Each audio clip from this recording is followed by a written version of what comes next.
Ta grâce, seule ta grâce. Nous voulons instaurer un état de droit. Et dans un état de droit, il y a une justice indépendante. Ce n'est pas à l'individu Félix Tshisekedi de commencer à faire justice.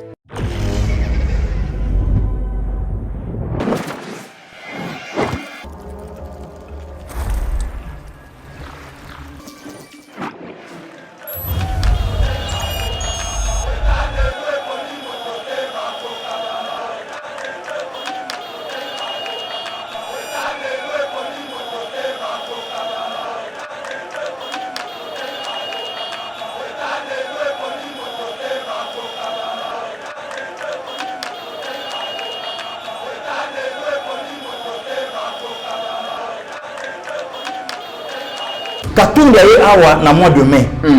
Aye a bondisi marche à préparer marche le 13 mai, fiasco. Marche le 20 mai, fiasco. Katumbi yemoko ake na Congo central, ba image ezali. De Mitterrand, fiasco. Katumbi ake pananga na Équateur, fiasco. Katumbi na Katanga, fiasco. Sko yebisanga ba résultat nini oyo Katumbi a osé la lobby azwa. La personne de Martin Fayulu. Na Kinshasa, l'ombre de lui-même. Na Congo central, l'ombre de lui-même. Partout, Sika Fayulu a commis comme un perroquet. Yebisanga, oui. Il y avait un complot au communauté internationale attendait qui sur la République démocratique du Congo, il y avait un complot, il y a trouble, dans la province Moko, Yambo Nabiso, il y avait un complot. Pour les gens au moins gouvernement Mboka, il y a non, il y a mais le président, il a commis ça, il a souka. Tout fan di boye, tu peux voter cette Kikuni pour bailler bien net dans Ndengeni. Prenons les cas, il y a pasteur Ngalasi. Hein? Batu bafandi bobake ba voter ngala c'est président de la République net na eloko nini ka pon nzamba lobi. Oui. Il y a un message ebimé par na bango babi bato nyonso bazo contester que pasteur a la président de la République nzamba ko frapper bango. Voilà encore la sorcellerie dans nos églises. Le bouc émisseur du Congo. Je dirais même au président congolais. Du fait que le Kotika Kabila Kashamata Kingakati Kiba Zongi Akeibo ya Zongi Congo et Kozalaka na Kimiate. Pourquoi le bouc émissaire du Congo actuellement c'est Joseph Kabila. Parmi les 26 candidats dont Joseph Kabila cause attend à 20. Ah bon? Entre autres les Moïse Katumbi, entre autres les Denis Mukwege, entre autres les Matata Pognon. Tout ce monde, le Jean-Claude Bayende, tout ce monde où on a le pasteur Ngalasi, tout ce monde où on a l'ombre à Joseph Kabila. Kabila a Paris foot na candidat. Oui. A tenté chance. Oui. Kasinde Mutuno Tuninga, ceux qui m'ont garaté n'ont préparé Katumbi. Bio-Ebs Cacao est un cacao en poudre de première qualité, mêlant l'utile à l'agréable, originaire d'Afrique. Le bio-cacao possède des propriétés médicinales et aphrodisiaques naturelles et puissantes. Un autre cacao n'est composé d'aucun arôme artificiel, d'aucun colorant ou de conservateur. Avec de l'eau chaude, de l'eau tiède ou du lait, profitez d'un tendre goût de cacao. Avec Bio-Ebs Cacao, vous êtes assuré de retrouver une capacité physique optimale. Un complément alimentaire conçu pour les hommes augmente la libido pour une santé sexuelle positive. 30 minutes après l'usage, vous avez des résultats positifs. C'est la première fois que j'ai goûté à un complément alimentaire sain, propre, bio, sans produits chimiques et sans aucun effet secondaire et qui fait des merveilles. Tout ce qui est écrit pour ce produit est vrai. Bien fait et pour le cœur et la morale, lutte contre l'hypertension et le diabète. En tant que médecin, je vous conseille d'utiliser. Et pour devenir distributeur, écrivez-nous sur gemsociety1@gmail.com. Nous sommes en Europe.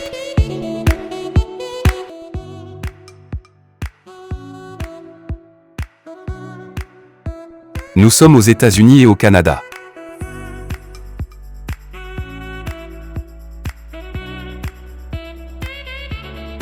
Nous sommes en Afrique.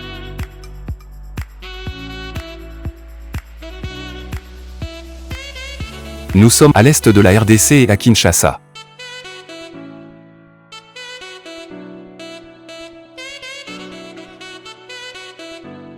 Vous pouvez passer votre commande en ligne sur notre site www.docteurmiracle.com.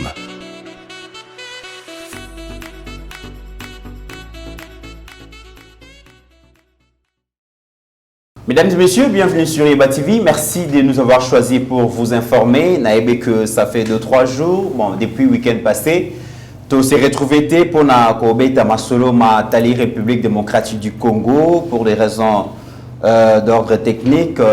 Les lots, comme les sous zongeli bino les sous pour na Kobeta Masolo, il y a République démocratique du Congo. Merci na marque à confiance, merci na ba message ya ba soutien oyo boko.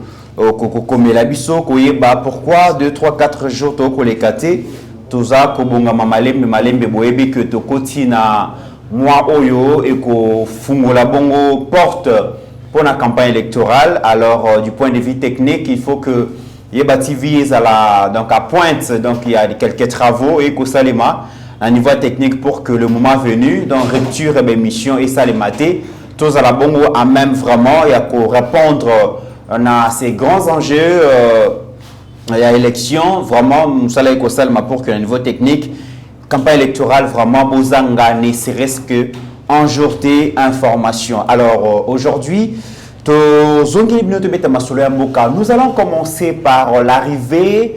Il y a commandant, il y a 22e région militaire, dans Lubumbashi, au Katanga.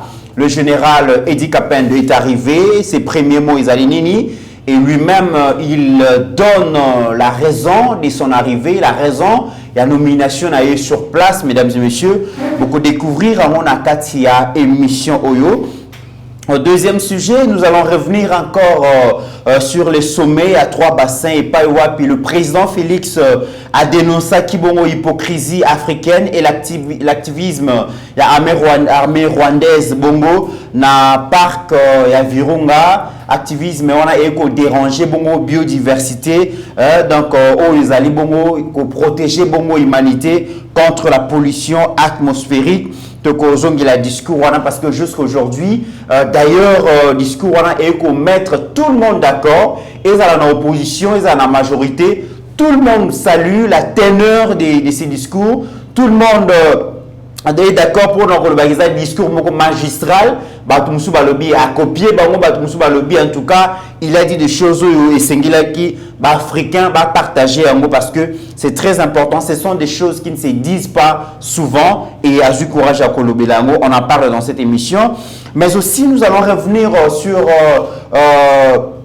la décision de la Cour constitutionnelle où non seulement est validé le 24 candidats à l'élection présidentielle au CENI proclamé qui provisoirement, mais à Bakissi sous 2 autres candidats au CENI et à l'INEC Bangote, on a 26 candidats à l'élection présidentielle. Mais pourquoi s'agit-il au niveau et ensemble pour la République, parti cher à Moïse Katumbi, mesdames et messieurs, nous allons en parler. Alors, des questions se posent. Pourquoi l'ensemble pour la République gibile? Et aujourd'hui, tout le monde salue la décision impartiale, il y a Cour constitutionnelle parce qu'ils ont en faveur de Bango. Mais si la question de la nationalité à Moïse Katumbi et Zabongo, si le débat est clos sur ça, Moïse Katumbi aussi devra présenter un bilan. Il a fait 8 ans, j'allais dire, dans la tête il y a Grand Katanga, bilan et Ezalini, parce qu'aujourd'hui, il parle de la vision, il parle de la bonne gestion et tout ça. Mais Torozong, il a pas manqué la question et la candidature parce que ce qui Cour constitutionnelle a validé Bongo, Katumbi a lobby que question nationalité ils ont posé sous problème T, mais il y a des gens qui ont parlé de ça.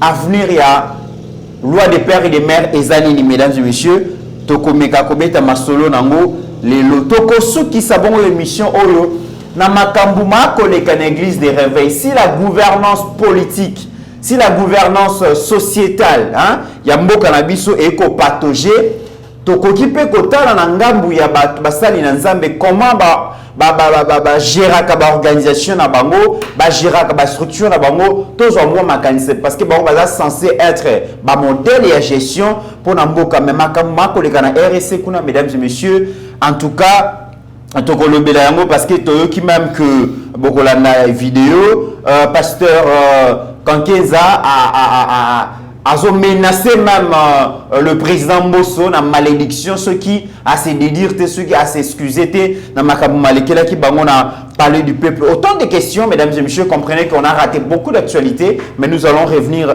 sur votre demande pour vraiment que vous allez la mise à la page. Pasteur Guilly, bonjour et bienvenue. Bonjour les comités, bon début du mois de novembre Nayo. Merci pareillement. Mon frère, mon collabo à tout moment. Bon début du mois, na ba Congolais et Congolais, Nyon Sobasa de partout. Dieu nous a fait grâce. Il y a comme on a le 1er janvier jusqu'au 1er novembre, c'est pas facile. Beaucoup sont tombés. Au Bissopé Toza, pétoité, Liboso na bango, mais du moins, Nzambé a sélectionné Bisso, Ndenge de Konanga Mitalobaka, parmi les vivants. Au Tozu quand même, Ngulu, il y a comme on a 11e début, il y a 11e mois, il y a année 2023, maximum de respect à DG Shadrach.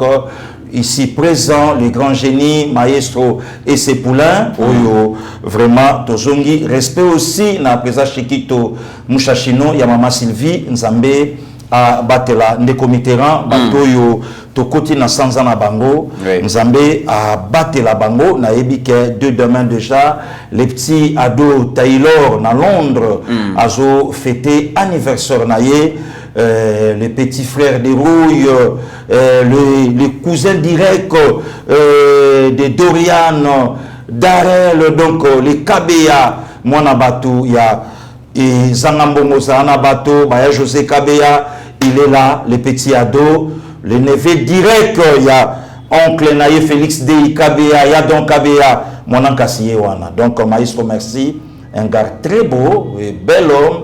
Ado qui dit bonheur, ça s'est fait, Naïbi Keloubi a soufflé, bougie naïe. L'archibishop Coutinho Fernando, il est mois de novembre. Le patriarche Kabea, mois de novembre. Flo Kabea, mois de novembre. Mon frère, mon ami, Achuda, le 3. Donc, Mukolo, to pensez na Frank Ngike. Donc, Yashiki, pensez P, na Lekino Achuda, Yajosar. Donc, Achuda Pazo fêté, Motamanaye. Donc, moi, le message est de partout, dans la caca. Donc, on est toujours ensemble. Merci aussi, Nayo. Les comités n'engagent aux pensées à tout moment. Très bien, Pasteur Guilly. Alors, je rappelle que c'est un mois de tous les enjeux parce que la République démocratique du Congo va vibrer au rythme de l'élection générale, députation nationale, provinciale, mais aussi présidentielle. Élection et qu'on s'annonçait vraiment Pasteur Guilly. La première victoire, il y a président Félix pour la démocratie, ça veut dire que le président Félix arrive finalement à organiser une élection inclusive. C'est le mot, l'inclusivité. Tout le monde parlait de l'inclusivité. Tout le monde qui est église catholique, église protestante, la société civile, la communauté internationale, tout le monde a parlé de l'inclusivité. Aujourd'hui, Pasteur Guilly, le président Félix démontre encore une fois de plus que c'est un démocrate et qu'il n'a pas peur d'un candidat. Il veut vraiment un jeu à la loyale.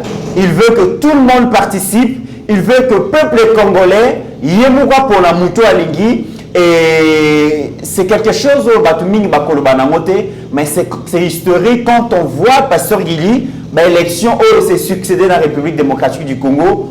Aujourd'hui, 26 candidatures présentées, 26 candidatures retenues, alors qu'en 2018, on a vu des gens être récalés. Est-ce qu'on peut dire que c'est d'abord, premièrement, la victoire de la justice aux Olaxakeza indépendantes? C'est aussi une façon de dire que le président Félix n'a pas la main sur la justice, mais aussi c'est la victoire de la démocratie et c'est la volonté du président de la République de laisser tout le monde participer au jeu électoral. Le comité, merci. Donc, au sol opinion so, puisque ma les salibiso année 2023 mobimba et Zaka que toza na posa il y a démocratie, toza na posa justice ezala indépendante et élection ezala libre et transparente. Alors avant to komanango les comités qu'on se dise de vérité en face. Tofandi il y a quelqu'un la personne de Moïse Katumbi. C'est pas dans ma candidat tout les comités. La personne de Moïse. Moïse Abimia en a 2006. problème est là que Kabila a évité qui. Kabila a évité pour sentir que yé mutakoki a remplacé nga. Basali blague na bango to yebi to zonga konate. La personne de Denis Mukwege, prix Nobel au FCC ba yebi que yété. Fachi est venu au pouvoir en 2019 le comité rang et l'autre quoi liboso le président Tshisekedi a lobi bope ça y passeport congolais à zonga na mboka. Azonga. Katumbi est rentré. Makelele e bandi ndenge bandi na kosala wana. Souci ya bato eza nini. Ndekomit na moment oyo nesika bato bazela biso, ba papa Martin Chako ya mama Diane, ba papa Brandine Zita ya mama Bijou na Toulouse, nesika bazela biso, ba mama Mille, non, ba papa Mille ya mama Sylvie, nesika bazela biso, il fallait biso nyonso tozela toyoka sikoyo Monseigneur Chola Lobini. Cardinal Mbongo Lobini. Si qu'on a un moment où il fallait quand même toyoka, merci na président Tshisekedi, le plus grand démocrate de l'histoire de notre pays. Il fallait quand même toyoka Cardinal Mbongo, merci, Nzambe limbisa pebiso, nyonso oyo tokanisaki, nyonso oyo tobandei koloba, que cour etondi na bakasaya, et puis le président Tshisekedi, afin de konaye kasaya de Nikadima, achewana, pona kolombo la bakandidat mususu, et puis même pona komisele na bango, mais en réalité, Nzambe, Naza et Moussali na yo, mais na bungaki quand même na betaki libaku, limbisanda, curieusement, le comité rang, et l'oko et salamité nde yango wana. Mais ce qui n'a pas dit motuna oyo tuninga, c'est vrai, l'élo politique a dominé droit yambo kanabiso. Mais quelque part, l'élo de comité là, bravo na le président congolais, oya lobayi kenaye, puisque démocratie, a botami nango, a lobango yemoko, na botami na démocratie, et démocratie est vendant des comités. Que ces candidats président de la République, en Afrique, dans le Bible en Afrique, akende kufunda mokonza mboka pe balandela ye pe batika yo vanda pe mukora kokata likambo na ye pe candidat moi ke ya vandi. C'est que même nande kwana cette kuni place ya li ayebi ke démocratie kotina mboko yo. Il y a un pasteur na mboka na biso aoza ya okende kufunda le président Kabila à l'époque asuka na makala ba fomantela ye ba makambo ba bakisela ye ba charger ye tina makamba viole bima ba vidéo bima. Mais aujourd'hui, les comités rang, Moïse Katumbi na batuna, nani a yebite ke na mboko yo, moko ya badepta Moïse Katumbi azala clair à rolobango na plateau ke Moïse a botami na une maman zambienne. Aza clair. Nani a yebite ke ba collaborateur ya Moïse Katumbi, ba etala Moïse Katumbi vina ye. Oya yebi a moté nani. Nani a yebite ke FCC, famille politique ya Moïse Katumbi Tilelo. Tilelo, FCC. Nani a évité que la FCC nesika ba vérité nyonso ebima bakenda beaucoup d'anciens ministres de la justice à l'époque na ba passeport il y a plusieurs nationalités sur la même personne. Oya yebi amotenani. Mais aujourd'hui avec le président Tshisekedi na yebi que eloko esali batu pasi na kati ya motema mais quelque part c'est bien. Pourquoi? Il y avait un complot oyo communauté internationale attendait sur la République démocratique du Congo, il y avait un complot, il y a trouble, dans la province Moko, Yamboka Nabiso, il y avait un complot. Pour le au moins le gouvernement Mboka, Ebangi John Numbi, non, Ebangi John Numbité, Ebangi PPRDT, mais le président, il y a commis Sabatuti Nasuka. Lelo na moment où Nemo Yambinga, le comité justice et ça sous Yabaka Sayente.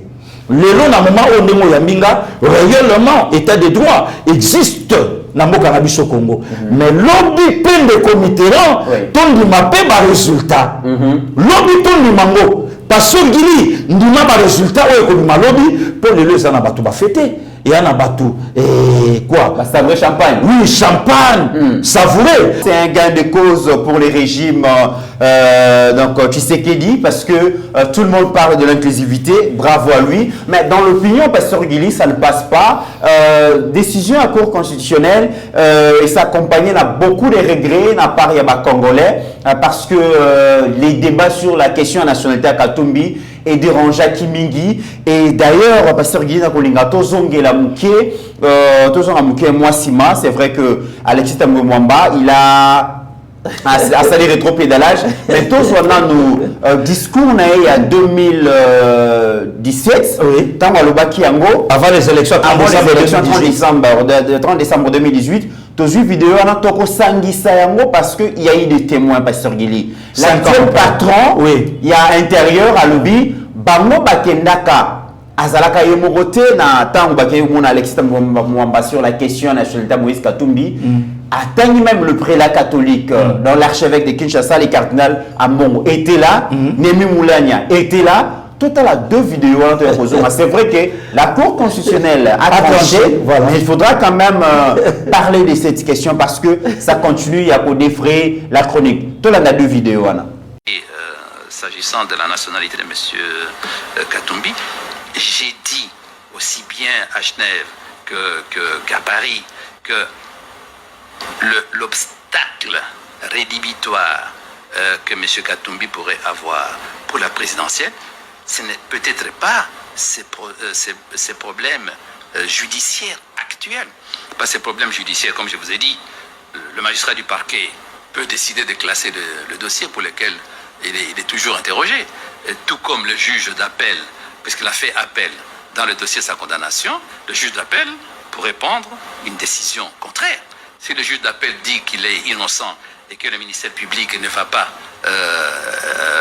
en cassation contre cette décision-là, il devient libre. Si le magistrat instructeur du dossier décide, disons, de classer le dossier pour une opportunité de poursuite, ça s'arrête. Donc c'est ce que j'ai expliqué, j'ai dit, le problème de fond qu'il a, c'est la Constitution. M. Katumbi est un des grands défenseurs de l'article 70 de la Constitution, qui dit le président de la République est élu pour un mandat de 5 ans renouvelable une seule fois. Mais tous ceux qui invoquent l'article 70 de la Constitution oublient d'autres articles de la même Constitution. Et l'article 10 de la Constitution dit la nationalité congolaise est une exclusive. Quiconque a pris nationalité étrangère ne peut pas se présenter à la magistrature suprême. Et le porte-parole de M. Katumbi a été la première personne à dénoncer Sami Badibanga comme une nationalité belge. Nous avons vérifié, effectivement, il avait une nationalité belge. Bon, et on a dû dire à M. Sami Badibanga de choisir. S'il restait belge, il ne peut pas être Premier ministre. Et c'est ce qu'il a fait. Et M. Sami Badibanga a dû introduire la procédure pour renoncer à sa nationalité. Et ce que les gens ne savent pas, c'est qu'il a fait l'objet de deux ordonnances de nomination. Donc ça veut dire qu'aujourd'hui, l'administration congolaise, à travers ses services, a pu faire des enquêtes approfondies et possède toute une série de documents, pas seulement contre M. Katumbi, mais contre plusieurs acteurs politiques qui sont soit belges, soit portugais, soit français ou n'importe quoi. Dont certains membres du gouvernement aujourd'hui. Kanda ya ke Moïse Katumbi azaki étranger. Et l'autre dit Tambwe Mwamba lobby wana à lobby, excusez-moi.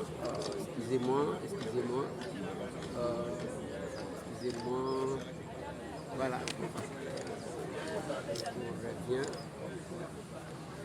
Voilà. Voilà. Les autres qui Tambwe Mwamba aye a contredire Peter Kazadi. Donc là, bino bazabato akadiosa, omesana kokosa. Nana nuna sisa mutuna nanga. Bazabato akadiosa, cha omesana kokosa. Bato bima wana olobi tala balakisa biso ce kinini. Tambwe Mwamba bini alobi. Il n'a pas de preuve, c'était des rumeurs. Moïse Katumbi c'est un Congolais, il n'y a pas de preuve qu'il est étranger. Vous se rappeler sans ça on a le makamwana. Nabosani. La bandi eza année passée. Pendant na loba yango. Oso kaki po natanga komba bato. Natanga ki Tambwe Mwamba. Natanga cardinal Ambongo qui était le médiateur. Moulani Azalaki. Obé Minaku Azalaki. Ngai na présenté. Tambwe Mwamba bimisi la biso sous forme ya syllabus. Ba passeport, ba visa. Où ils allaient attester, après la Tamboana, puisque dans le ministre de la Justice. Alors, compte tenu de tout ça, il faut reconnaître Moïse Katumbi comme Congolais. Mais je ne vais pas me plonger dans cette polémique ngai nalobaki makambo oyo ngai nazaka témoin. Bon, ce qui t'a m'a changé les lots. Problème est ça.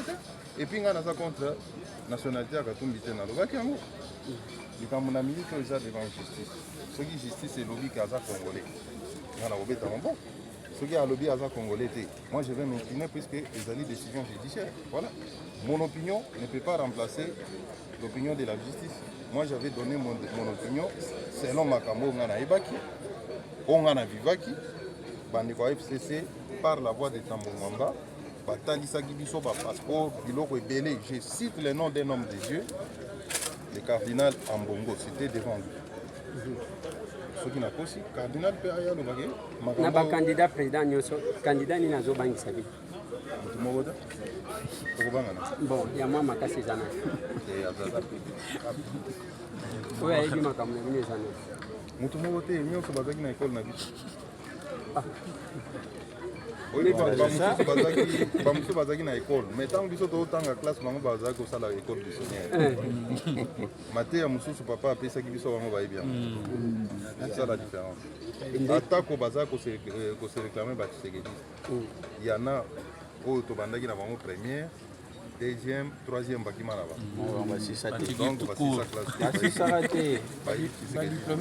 Bon, chef de l'État lobela makambo ya candidat de l'étranger ba répondre ba lobby. Nous on a travaillé pendant 40 ans pendant qu'il y a Zaki Kolia Bamboker. Oui, je cite comme ça. Oui, Malta Forest. Oui, bien, on a connu combien d'années? Est-ce pour autant qu'il est devenu congolais? Non, l'Union comme ça fait hier comme a fait étranger. De Malta Forest, Malta Forest jusqu'à aujourd'hui à Zaben. Il y a plus de 50 ans avant que Nakasamboko. Yo soka le bike nga lokola na panda mingi na komi congolais. Soka linga koma congolais, akosenga mikanda normalement et puis na moya lelo azo remplir ba critères nyonso kozala congolais. Soka sengi pa kopesa yango. Mais oya ko s'imposer na makasi te ko komi congolais pour vandi mingi na kata Congo. Répé mozo confirmer que le 20 décembre to okende na makongo. Na lobby que le 20 élection est goza. Sauf Mabele et Balouki, et Tchema Kolo, Mito, comme il a fait, on a élection exacte. Bonjour, bon, Gisango, pour nous gagner ou bien pour nous tricher?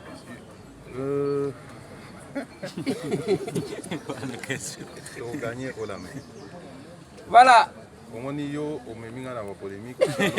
Parce qu'il est aussi Kolanda deux vidéos, on a peuple congolais, Azana regret et Tikali. Donc c'est un poulet qui refusera toujours de se cicatriser. Et jurisprudence au pasteur Guili, certaines personnes pensent que ça la passe dans l'avenir. De commit boîte à Pandore et Fongwami. Avant na simba mo yo mo yebinga na ngaka mo mukeso to sana yo ko zonga mo mukesi mabandeko balanda kabiso bazala pe d'accord na ko sala mo rétro ya ko expliquer bato. De commit na on continue ko ba likambo yo.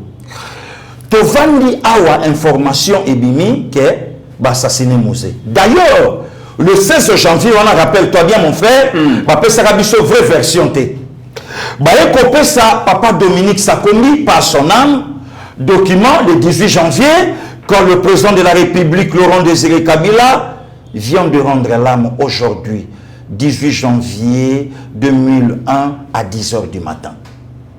Nasolo ba bien le 18 janvier bato basana image wana ba romona ke ba kotisa quand même papa Dominique Sakombi na bêtise to soki wana te de comiteran l'annonce il y a successeur il y a Laurent Désiré chena bapa ya epesa biso vrai nom na ebisaki yo c'est Hippolyte Kanambe Kazembere qui va remplacer Laurent Désiré Kabila au pouvoir. To sauté le comité jeudi 26 janvier 2001. Moi, Joseph Kabila. Point barre. Wana na bata wana ba set kikuni namba yebi politique te. Ayebi pete soko sa la politique. Wana yebi nante. Ayebi politique. Wana za wa pasteur Gili. Wana zana na ndaku na ba 2001 wana. Azana na banda kwa zana nukaka bon na kolo ba te mwana meleki. Ba 2001 wana de comité azana na ndaku. Donc ayeba kite que 22 ans après a appelé candidat président de la République, a kokende na justice ko funda président de la République. Le comité to pambo na Nzambe Tshisekedi président de la République aujourd'hui. To komi sans Nzambe. Abato musuba ko maudire. Bon, c'est normal. C'est une histoire sombre. De commis Torobeta Lisolo. Ya Congo. Oui, Torobeta Lisolo. De commis Terana ya Tokomi na 2006. Papa moko atelema pas son âme lelo. Alobi na yamba ndeko wana. Ndeko wana aya yimoko. Aloba na lobi mais est-ce que beaucoup ko idinga ite na botama congolais? Na koma. Beaucoup ko idinga ite na botama na Katanga. Hein? Comment ça se passe? Les jumeaux, Katanga babenga bango banani, bola tsanga kombo wana, emeka esalanga bien. Donc c'est-à-dire quoi de committerant? Comment azana histoire moko ti lelo ya yebité ya bato moko ba diriger pendant une vingtaine d'années. Comment il y a moté ti lelo? Puisque mutao senga ndana ali passaté de committerant. Donc de débrouiller na que de senga kombo bo pesa ngai li passa mboyo bo keche pa na biso ba mongo. Non, non ça la moté. Nabota Ningamoko. Le comité de Quito, comme en 2011, wana cour Eza, mais Eza ya bakasayente, wana cour Eza ya Katanga. Voilà. Mouta prêté maintenant serment moi, Joseph Kabila Kabangi. Et ça lui m'a quel était. Le comité Songi, na 2006, constitution ya mboka na ngana yo. Et puis si ngana yo nzela élection fait ça na 2 tours, à une seule condition, celui 2 candidats va s'affronter, alors va qu'il y ait un débat contradictoire. Voilà. Comme ça, peuple a tranché, nani yo ya coupé sa voix. Le comité là va violer la constitution. Et boya. Donc comme en 2011 babi risque auto frola qui lui en 2006, na 2011 to kende kan élection moko tour moko. Donc même avec 10%, deuxième à l'année 8%, on t'a 10% président de la République. Voilà. Il y a moto en amoti lelo. Na zongi na moto la autre, dans ce qu'on appelle ça yo déployer ba. Batumi balé babunda na moko yo. Moko fingi jida, moko fingi traître. Pile lelo définition la votre jote pourquoi pasteur Gili aujourd'hui dans le comité traître, et puis pourquoi le comité aujourd'hui n'a passé Gili jida. Bon tout tani na maman wana comment et les cas. Il y a une vidéo de comité au lac Saka. L'actuel Congolais. Oh. L'actuel Congolais. Makomi. Akomi. Nani wana? Oh, mais c'est Moïse Katumbi. Akomi actuel Congolais. Akomi. Biso déjà tout ça là, il y a Akomi Koko Masiko. A ça les réintégration comme Congolais. À se réintégrer. Akomi le comité l'actuel Congolais. Donc des Congolais Yassika. Donc Nganzami bon. Yakakaka. Komakaka. Kotakas. Lia. Joua. Lata. De Moïse Katumbi. L'actuel Congolais. Baswani na mutunaye. Alors bien dit oh. Ndakutu na zana carte vert ya Mobutu. Na utotala no même il y a pas longtemps. Mais Mobutu na yetangwa yaka. Azalaka na carte ni. Ta pesi misona mboka o ya uta. Eleki. Famille politique na bango. Batutani masolo. Obi ke lelo même attaque Kulutu Vital Kamerhe avec tout le respect. Akolo banabiso lobi Moïse Katumbi akoma gouverneur à Katanga ndenge nini. Parce qu'il y a un secret. Puisqu'il y a un ango, Abi na yebi même nandega comment gouverneur à Katanga. À l'époque, c'est moi qui étais le patron. Il y a parti Oyo Katumbi Ayaka Poakota. Tokoepe Kotuna de 97 à 2001. Moïse Katumbi allait na Congo te pourquoi au moment que son frère Katangé qui était le président de la République, Laurent Désiré Kabila. Alors lui il était où? Et pourquoi Alain Libanda a qui m'a y nini? Lelo et les Kinango. Au moins ici cas déception, il y a des Congolais et Koti Vandi. Il n'y a pas longtemps de Committerant. Il y a un ancien député, 12 ans dans le Parlement, ancien gouverneur à Katanga. À ça la émission claire et calme. Alors il dit c'est depuis 97 que na kota na famille à Laurent Désiré. Ancien gouverneur à Kalemi. Et il y a Tanganyika pardon. Il y a Tanganyika merci de comics. C'est depuis 97. Et les qui? Il y a une sénatrice Nambo Karabiso. Azala na babiloko ya ba Union panafricaine à jeunesse. Oui, avant yango, il y a ba réfugiés. Oui. Kuna tango azala qui avec la nationalité burundaise. Aujourd'hui, sénatrice Nambokoyo. Sénatrice Nambokoyo. Mais comme na ko choqué yo. Il y a mon quoi pasteur. Azalaka pe na ligue ya ba pasteur. Le lot responsable numéro 1, il y a un avant 3. Ah bon? Je crois Runiga. Runiga. Aza pasteur. Pasteur. Azalaki balaka na basala nzambe nyonso le responsable numéro 1 il y a M23. Mazalaka alaka pe na liga basala nzambe to beta li solo to koma na moma wana. Na leki de comiteran. Katumbi ya tamboli. Alors il faut vieux Max Kadiumbo par son âme. C'est aujourd'hui de Max Akoufi. C'est aujourd'hui de Max Akoufi. De commis to pusani to commis l'étape to commis. Batu babi babi non. Katumbi de comité là na betela ko li solo semaine leki. Kopo uti musika. Certains évêques ba mona ki loin. Kabila c'est difficile. Ba Congolais ba yebi lokwa muta ofina yo kingo. Moyo bimisa pe muté kozalate. To créer mutu moko boyi. Libanda na ye aza agnon mais au-dedans de lui un lourd ravisseur.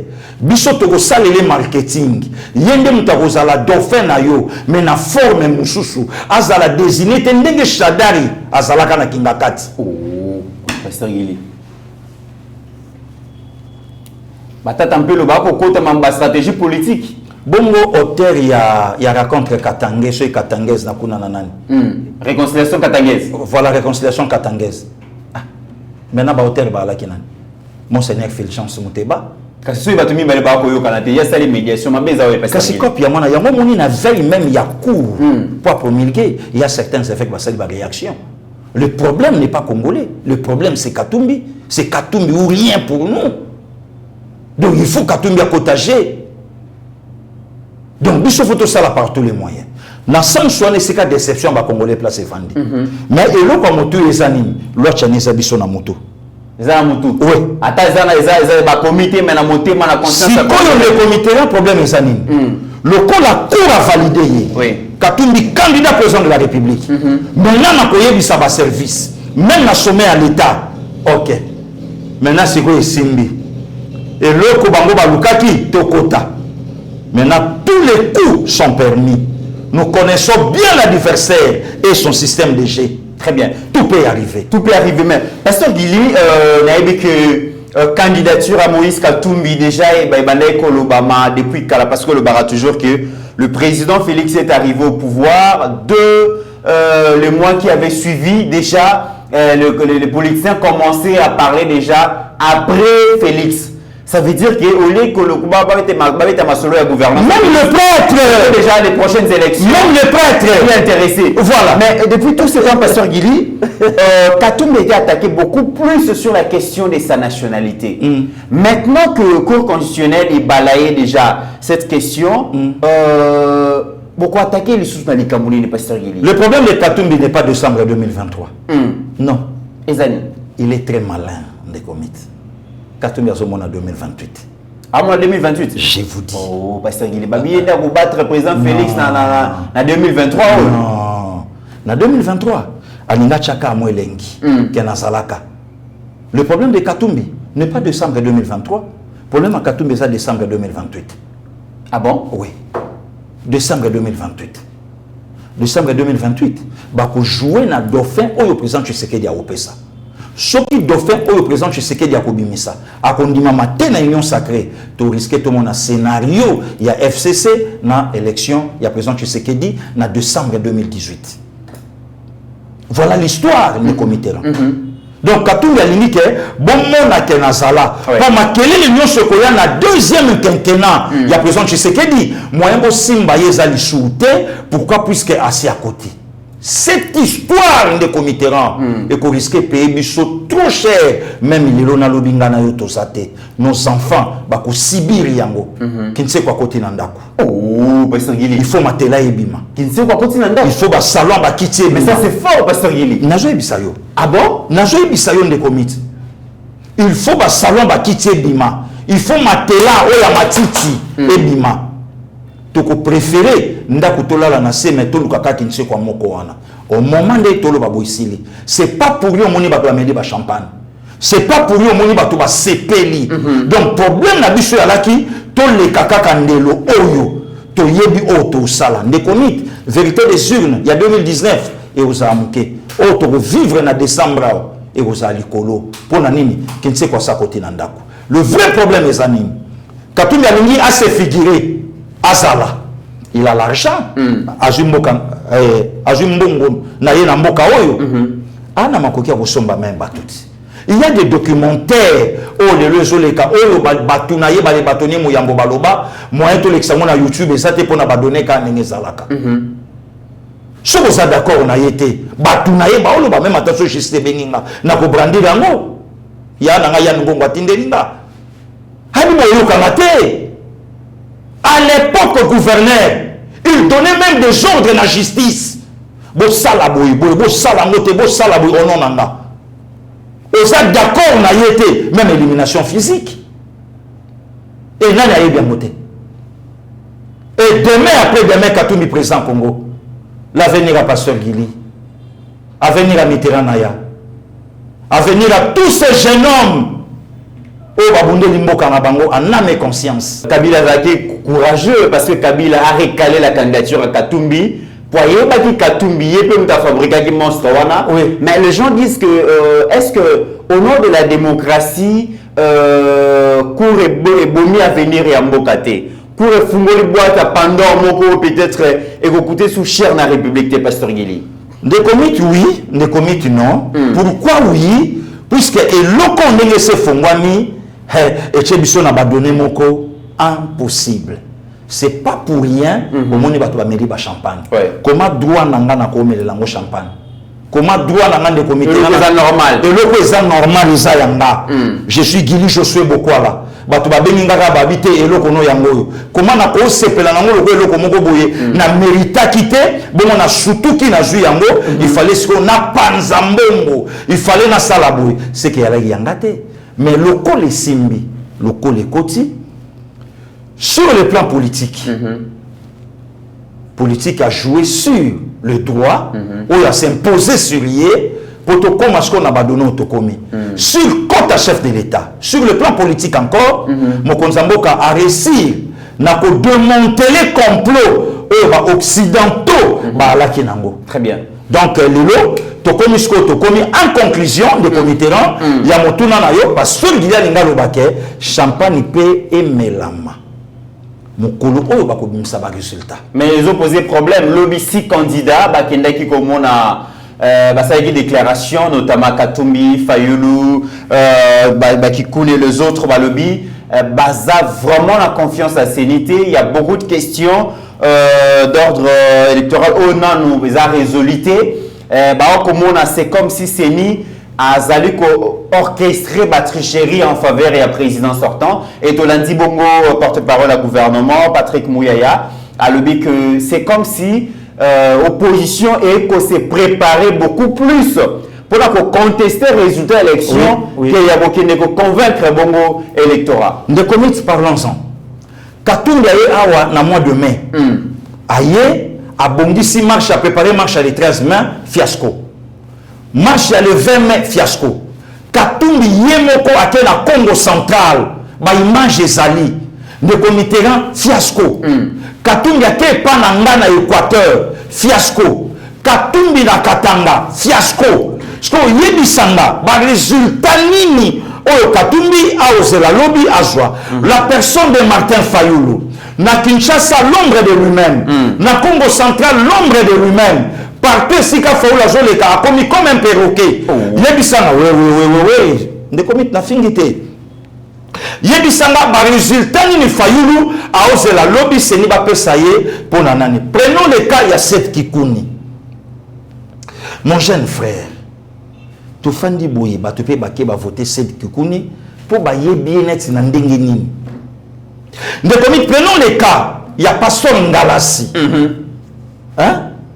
Batu bafandi bo bake ba voter ngala c'est président de la République net na eloko nini ka po nzamba lobi.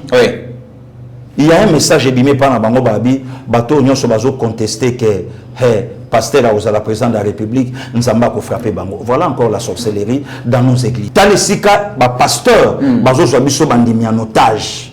Donc nous sommes obligés, nous quoi ensemble là, qu'on a fait voter yekaka. Vous avez démocratie de sous-souté. Voilà la sorcellerie. Prenons le cas de Mukwege. Est-ce que Mukwege a comment na Kinshasa passe sa campagne? Mukwege na Est à cause sa campagne.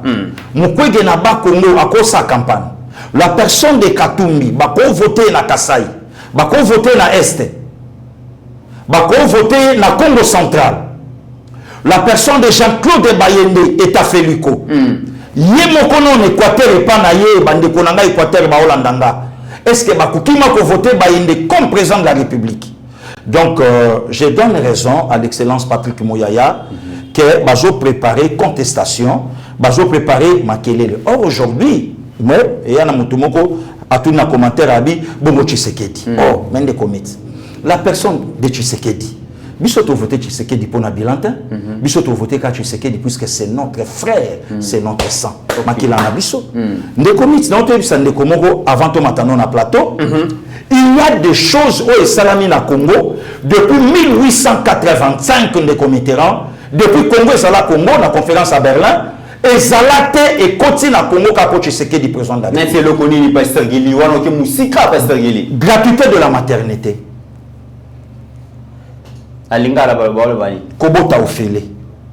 Na 21e siècle. Et si kakou ya vie et mati. Na 21e siècle, un président aya alobake kobota ofele nandeni de comiteran. Gouvernement a vu en charge les hôpitaux. Pasteur Gili. Oh. Nous peuplerons ton sol. Oh. Ça c'est très bien. Oui. Et nous assurerons ta grandeur. Oui. Pour assurer grandeur à Congo ne poser problème. Nazoya. Président Félix aye pour faciliter comment les Congolais pour peupler les sols congolais. Mais la question est à quoi assurer grandeur à Congo et poser problème. Les comics Nazoya. Autour de l'objet, c'est Babylone Konini. Na bango na likambo ya gratuité ya maternité. Tola na mo extra gratuité à mon po batube baolo ba mingi. Voilà l'hôpital privé. Tola na extra comme ça pour songa. Maman oboti peka na gratuité. Kaka yango. Maman. Témoigner likambo gratuité te. Loba te bébé na oyi. Loba ya. Loba. Yo pendo ko voter nani? Ezali ya solo. Eso mona likambo boy. Jamais. Jamais. Basengi yo mbongo. Nani ça? Ata 50 ya okata basengi. Ya solo wana. Maman yo zo témoigner yango. Maman ngani nazo témoigner. Donc bas fati asale loko na esala mate bana mukile danda. Tozo sipelo na kasi nani akoboya ye. Mais yo bana nyonso yo boti. Ofuta ba mbongo. Mama soko zani mbongo bakitishona mabele kokombola ta kosani usata pendant une année 2 ans. Mais lelo pona fachi. Mama hôpital wa cher. O tu dois kofuta ba 200 ba 150. To kotiambo ya ofele to boti ya ofele. Mama bébé ya solo wana. Solo. Ya solo. O pesi ata enfronté. Ata 54 na na PCT. Ba olengi la biso. Bébé la te. Bas spritz, vous avez la chambre de la vous avez télévision, bas spritz, tous à l'aise. Congolais à Moutou Balakisagé le refait pasteur Gili. Ndekende na fête sur le self service. Autant la nègre Congolais pour se servir. Ndekende kanzo Congolais ba Mali le Congolais pour na nini ezaki self service parce que wana ezana hôpital il y a l'état privé. Ouais. Il y a une dame maman Nadine Vouda à Salakakuna et par le docteur Michel Moussale Salamakitoko 19 femmes baboti au même jour. Le même jour 19 femmes. 19 femmes. Ba fout ça le côté. Fausse couche zate, mort nete et le côté les kambo somba boyezate, zongisa boyezate, ba maman 19 ba simbi bana 19. T'as la joie. Hôpital au lobby maternité zalaki na ba montant o yoki maman ana lobby mais le lot fele. Ne commis to fandi gratuité de l'enseignement. Voilà na komona na mboko e koma soki obeti sur la gratuité de l'enseignement muto a raisonner mba mo toni mwaba. Numéro 982 Luko. Gratuité de l'enseignement. Ne commis e banda awa na bitumba. Il faut le président Tshisekedi a construit d'abord les écoles. Oboti mwana na yo ofele voilà mwana pusani a komi kotanga ofele.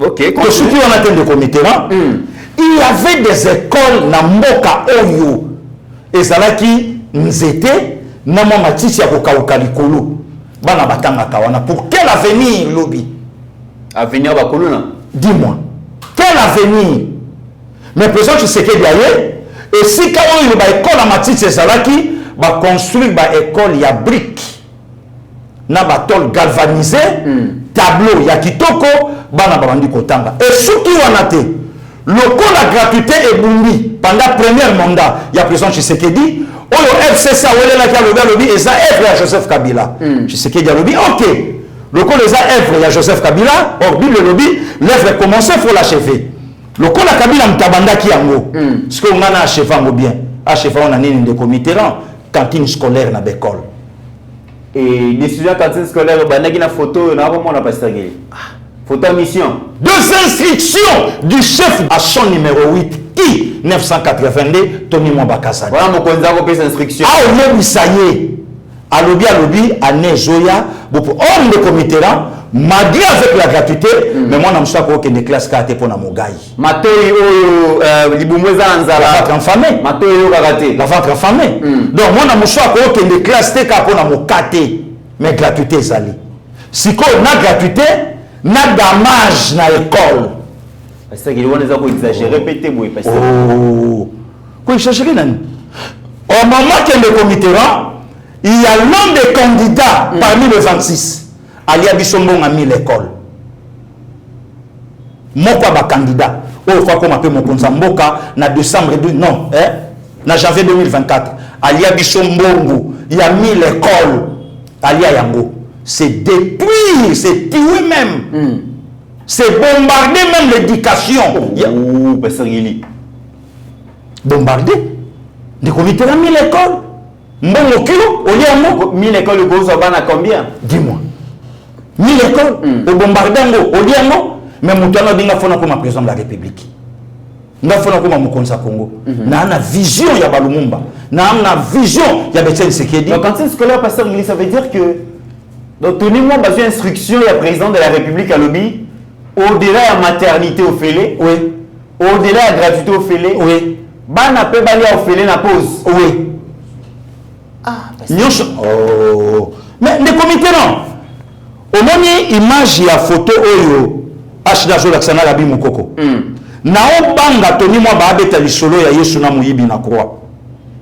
Je crains. Le comité. Mais Yesu au milieu de deux brigands. Oya fingi, oya le gars vite. Bisoko tutomati apoto yibaki. Mais yo sali rien. Yo zo finga mobiki ici. Nzamba limbisa yo. Grand prêtre atali abiyo kaka lelo na ozanga na yo.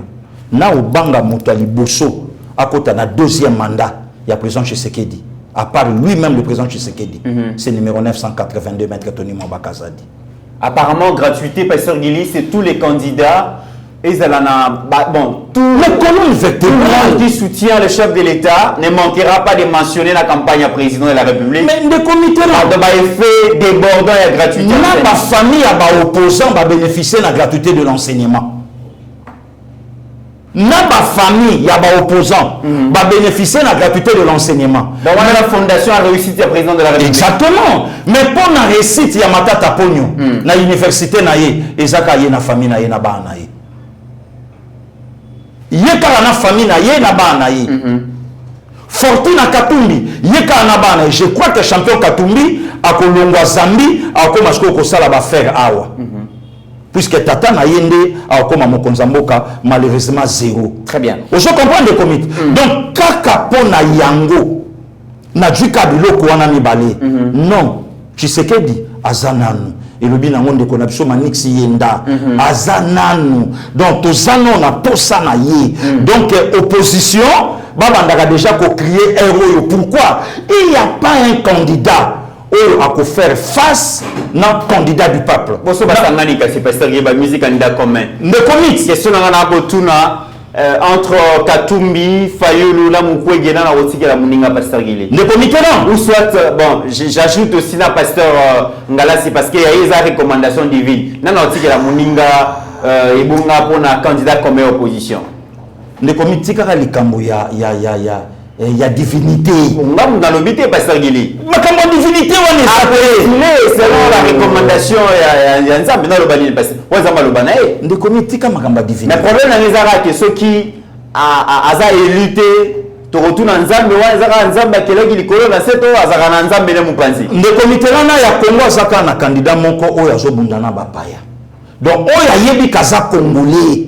Candidat na ya yebani numéro 20. Il y a la très très distinguée Denise Nyakero. J'ai vu une photo entre na fumoli parenthèse morona okanga ngomba mon pasteur Guili. Oui, tant au lobby les kambo la très distinguée vraiment na comme on a rabi mon coco. Là qui ça biso quand même moi 3 photos on na habité ça. Babi maman Denise pe azoko la té. Azo se rajeunir. Bongo mara de plus en plus dans baba na moni ba maman belé ba lobby faut ba songi la sport. Non, ba maman belé ba songi la activité sportive. Comment na maman Denise a comme ko inspiré ba maman et sengeli basa la sport. Te motema yuana te motema malamu. Eza ngo sport karaté. Motema malamu pepe la maman azana motema moko comme pas possible. Ba lobby waza ta électorale hein. Babi maman Denise abongami parce que esengeli dans la souple à côté de la Congo mobimba pour battre campagne ya molonga lina ya ngora moni déjà Ozamba libosote ezata électorale Ozamba libosote ya campagne maman Denise atambola déjà na ba 2018 bakatisa libale batambola banzela ya bamituka na bazamba babunda a accompagner mobali na ye partout tsika bakomi mandat liboso a accompagner. Il y a une sœur na lagine na Paris. Une muluba de l'X Pink Sibiata. Soko tali bande ko nyonso ya basi ba soutenir maman Denise. Okomona lokola ba mite mama lamu.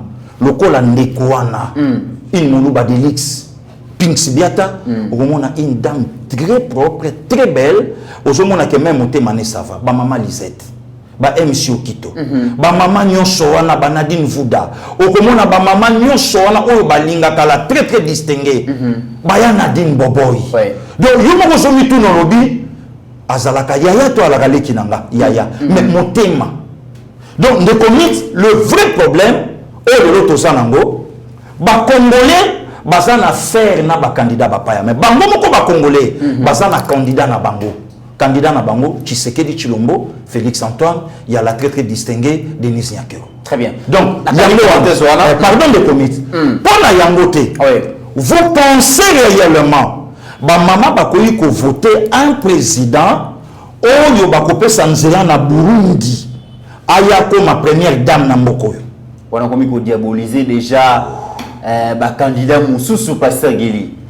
Ndekoni komi campagne ya diabolisation. Ndekomi yoka siko na limbo la malamu. Yoka na limbo la po ba congolais ba mona soni na pasi. O to linga to la talobi. Voici le président de la République, Moïse Katumbi, et la très très distinguée première dame, Karine Katumbi Chapeau de la nationalité burundaise. Oh, nationalité, voilà ça, voilà, Pasteur Guili. Voilà, c'est pas Xitoli. Qu'est-ce que première dame?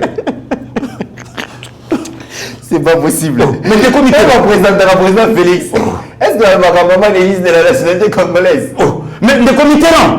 La nationalité à première dame. Mais faut que les nango na moulaï. Bapignon so bayebi. Journaliste mais c'est aussi là. C'est aussi là. Bapignon so bayebi Madame Fanny Nyakero. Soko moni apesi mutu okoba maman Denise. Bapignon so bayebi Madame Jeannette Nyakero. Soka peka tingobo. Bapignon so bayebi ambassadeur John Nyakero. Soka tche mutugo. Donc yomo ko somi tuna yeto yete. Mais biso sko tokozala na bato otokobenga ba mama kulutu. Donc de komiti Burundi akoya ko nyatanga officiellement awa. Donc noko na biso Burundi. Bande kwa mère ba Burundais ba burundaise bakoya officiellement na mboka oyo. Voilà les comités et loko le loto senga ba congolais ba prendre conscience. En dehors na yango, il faut te soutenir papoyo. Tu sais que Chilombo Félix Antoine, très bien. On a mis candidat ya ba congolais yewana. Problème ya mabe ezana Tshisekedi Félix Antoine ya la très très distingué de comités azana profilo ba candidat nyoso ba nangote. Profil nini wana Pasteur Guili? C'est notre frère, c'est notre sang. Oh, oui. Mais baza pe belé ba candidat baza ba notre frère notre sang. Net c'est nan. Na kozongela yango sema. Pasteur Guili, autre question le Katanga, tu as dit que la décision de la Cour constitutionnelle est quitter ça vraiment sensiblement. Tension, surtout dans l'espace Grand Katanga. Il y avait beaucoup de menaces qui entouraient la question. Il y a décision, il y a Cour constitutionnelle, il y a ceux qui écarté Katumbi, Mboka et Kozala bord et embrasé, ceux qui Katumbi, il y aura ceci, il y aura cela. Et aujourd'hui, la Cour constitutionnelle vraiment a comprimé bongo pression. Mais déjà, la présence, il y a dit qu'à peine dans la Grand Katanga, ça suscite au débat aussi par Sergili. Le commandant de la 22e région militaire est arrivé dans Katanga na Lubumbashi. Ses premiers mots, Tolanda yango comme ça to ya kozonga. Merci de comité. Je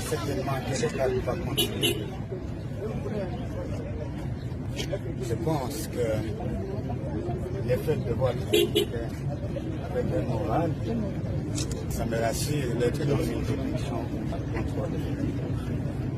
Je rassure aussi la population parce que moi je viens participer avec toute l'équipe de Focarnay ici à Lubumbashi dans cette province, participer à la défense de la République à travers les frontières de cette justice. Et donc, je voudrais que tout le monde me comprenne une fois pour toutes. La mission de la défense, c'est de défendre la patrie. Lorsque nous tous parlons le même langage, nous allons assurer à notre population la paix et la sécurité. Ceux qui ne veulent pas comprendre que la politique, ce n'est pas la défense. Nous devons faire la différence. Ceux qui font la politique, ils fassent la politique dans le respect des lois. Et celui qui touche au domaine de la défense, celui qui touche au domaine de la sécurité, il va menacer la sûreté de l'État. Et par conséquent, l'armée, la police, les services de sécurité et la justice vont s'occuper de ça. Et dans l'entretemps, sincèrement, je vous dis merci de votre accueil et nous nous mettons au service de la République pour la paix et la sécurité.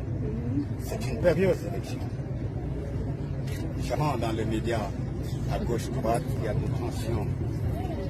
En principe, ça ne devrait pas avoir de tensions pendant la période d'élection. Ce qu'il faut faire, c'est de respecter ce que le commandant suprême. Pasteur Guilly, mon propos Yedi Kapen, c'est depuis le mardi 31 octobre que Général Yedi Kapen a dû officiellement fonctionner en qualité de commandant à la 22e région militaire à FRDC couvrant le Grand Katanga. Donc Katanga Mobimba et Zala Maboko Naye. Occasion pour Naye pour rappeler les collaborateurs Naye. Donc principe au Azo Zela pour imprimer la tête il y a défense. Et puis phrase où vraiment on a retenu beaucoup plus à l'objet. Moto Oyo a touché la sécurité. Moto Oyo a menacé la sûreté à l'État. Armée pour s'occuper naïe. Parce que tu as vu que l'espace Grand Katanga menace à la Kimingi, menace à séparation, menace à ciseaux, menace à marabébélé, mais il dit qu'il y a des clairs dans ma politique et c'est une politique na bango et biso pe na défense na yé ko participer na défense ya mboka na ngai mais muto nyonso ko toucher na sécurité ko toucher na sûreté à l'État en tout cas armée ko kanga maboko te. Et les gens pensent que c'est un message clair à l'endroit. Il y a certains politiciens qui pensent que Katanga est un domaine privé, Katanga est un bord na bango et que bakoyi komi pesa plaisir ya ko loba na Congo ba Katanga ya ko bimisa Katanga na Congo ndenge balingi Pasteur Guilly. Le comité merci. Avant la côte, la réponse, il y a Général Edi. Oyo ça va pas inviter qu'on a bientôt ngana yo poto joyer na musala. Bien sûr. Par rapport à Makambo Kitoko oya memina Katanga. Le comité n'a proposé le Komoko et pas ya Cessac et pas présent Cessac. Maître Christian Bosembe. Je crois que Tokoza Batali Bosso ya Osenga Yeloko wana. Ouais. Je demanderai avec tout le respect à Maître Christian Bosembe présent Cessac à quoi taper na débat. Na ba candidat président nyonso. Ba candidat président de la République nyonso en commençant par le président Tshisekedi. Na ba oyo nyonso bazolinga ba ingela kituana. Pas les débats contradictoires mais asola na bango ndeko mite koza kapé na lopototé. Ndeko Christian alors ba rappelle le poto kitoko mais ba tu peux ba yeba te que alors ba kapé lingala kitoko makasi. Très bien. Donc pour yo kandeko Christian malamu bo vanda ne bo sola na lingala oko sepela même la lingala na yeso ka zoloba. Donc candidat le 26 candidats président de la République ba bongama et loko wana président c'est ça to sengi pe na bango biso yeba TV ngai pasteur Gili na baninga to sengi pe mokonza c'est ça que maître Christian a ko tapé na débat a tchekele biso ba candidat président de la République nyonso. Très bien. Je crois que maître Christian Place Azali a yoki biso. Voilà ba bio oko luka ba problème. Ba problème sous nani nde komit. Même atana lingala to ko solo là. Oh, mais pourquoi ba to bazo banga motu lopoto ayebité, Swahili ayebité, lingala ayebité, mais pour na ye faut na ko maka congolais. Après, pour comprendre tant qu'on la campagne pasteur. Problème est certain. Va surprendre le pasteur. Problème est certain le comité rang. Alors maître Christian P a quoi taper en contact na bango. Le la présence c'est sac. A sur la peine na bango moko na moko. Bishop équipe ayeba TV to kozala wana. Otoye ba projet programme. Toye ba pe niveau ya réflexion. Ya mutu oyo azoni na président Tshisekedi. Bon. Article la ekiti mabesa esikani de comité rang na koti na motuna na yo mona mboka edi kapend asa chema kolona ye na Katanga depuis lobby a commis à lancer message de comité message wana ekoyi na matoi. Pourquoi? Puisque il y a des soi-disant militaires katangais oyo baza censé kozala apolitique mais ba tient autres corps à esprit na politique. Moi je crois que rôle ya général Edi à Kebisi na ba militaire à Kebisi pe na ba politique ba politique moko atelema kaloba soki candidature wana l'équité Katanga siso to yebi yango to yokango na moment on est to sala ki de comité il y a même des jeunes balongwa ki na ba coin ya Katanga ndenge to yokaki bango nyonso ba chaki makolo na bango na Lubumbashi. Base la kaka réponse au cours à couper ça comme ça bafwa bachala. Donc toyoka ki yango nyonso. Oh. De komi toyoka ki yango. Mbasakana na l'état l'état makasi. Il y a un général Edi Akiti akui a lancé message a yebisa batu tina o mokonza mboka pesinga Katanga. D'abord de comité là faut que non c'est un Katanga de père et de mère. Nathalie même vidéo moko de comité na yoki mawa bazola ki sa Ankoro village natal ya Laurent Désiré Kabila. Ndekomit natali ba école na moka ya papa nanga Ankoro na komi président de la République.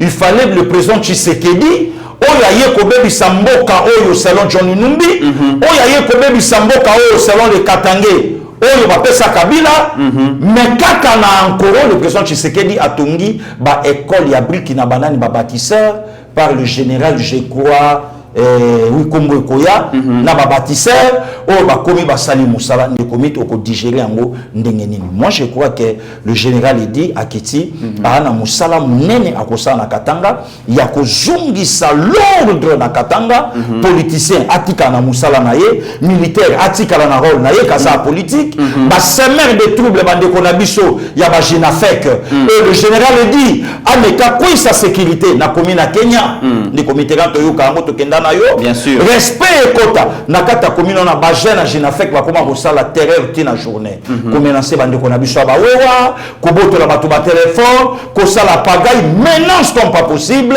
Alors général Edi mandaté par le président de la République akoma kona po ameka ko kotisa ordre buzoba et si la Katanga yeba kena province locale Équateur, Katanga yeba kena province locale Congo central, Katanga yeba kena za province locale Bandundu, Katanga yeba kena province locale Kinshasa. Dieu merci Lelo, il y a de bana Katanga, où Lelo va commencer la fierté à Katanga sous la bénédiction du chef de l'État, Félix Antoine Tshisekedi Tshilombo. Très bien, mesdames et messieurs, vous avez vu d'un côté on pasteur Gila Lobi, bon mon école de Tongami Nankoro.